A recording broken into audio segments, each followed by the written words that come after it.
உங்கள் நண்பன் செந்தில் சிவகுமார் பேசுகிறேன். இன்னைக்கு நம்ம எங்கே வந்திருக்கோம்னா திருநெல்வேலி மாவட்டம் அம்பாசமுத்திரம் வட்டத்தில் ஐயா வைகுண்டருடைய அவதார திருநாள் விழா கொண்டாடப்படுகிறது.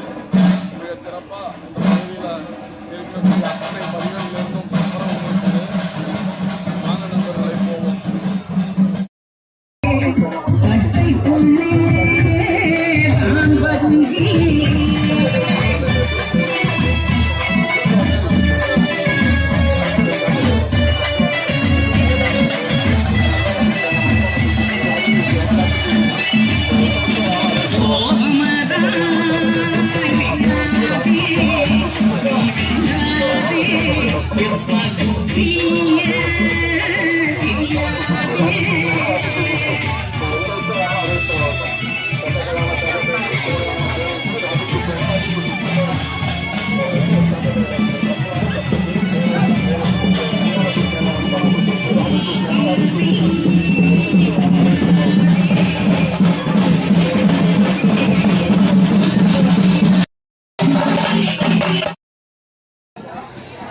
அம்பாசமுத்திரம் ஐயா வைகுண்டர் பிறந்த தின விழா கொண்டாட்டம்